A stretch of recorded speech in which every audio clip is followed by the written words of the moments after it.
ঘুষ বাণিজ্য, অনিয়ম ও দুর্নীতিসহ নানা অভিযোগে অভিযুক্ত পুলিশ, র্যাব ও আনসার সদস্যরা সবশেষ চরম বিতর্কের মুখে পড়ে ২৪-এর ছাত্র জনতার আন্দোলনে। এরপর থেকেই দেশের আইন শৃঙ্খলা রক্ষায় গুরুত্বপূর্ণ দায়িত্বে থাকা এই তিন বাহিনী সংস্কার কার্যক্রম হাতে নেয় অন্তর্বর্তী সরকার। অবশেষে তাদের পোশাকেও চূড়ান্তভাবে পরিবর্তন এসেছে।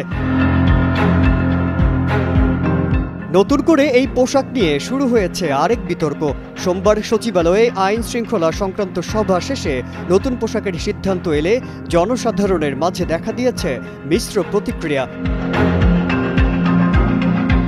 উপদেষ্টা আসিফ মাহমুদ সজীব ভুঁইয়া নতুন পোশাক সিলেক্ট নিয়ে সামাজিক যোগাযোগ মাধ্যম ফেসবুকে স্ট্যাটাস দিলে প্রতিক্রিয়া জানানো শুরু করে নেটিজেনরা।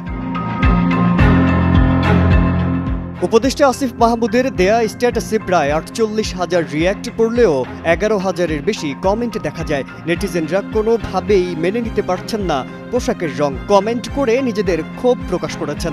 একজন ফেসবুক ব্যবহারকারী লিখেছেন, এটা কোনো পোশাক হলো মিয়া, এর চেয়ে আগেরটাই ভালো ছিল। আর র্যাবের পোশাক দেখলে তো মনে হয় বোম পুলিশ। আরেকজন ফেসবুক ব্যবহারকারী পোশাক পরিবর্তনে জনগণের মতামত চাওয়া হয়নি কেন সেটি নিয়েও প্রশ্ন তুলেছেন।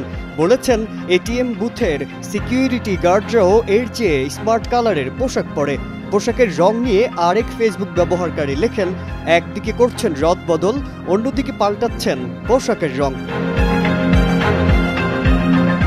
মাজহারুল আলম, কালের কণ্ঠ।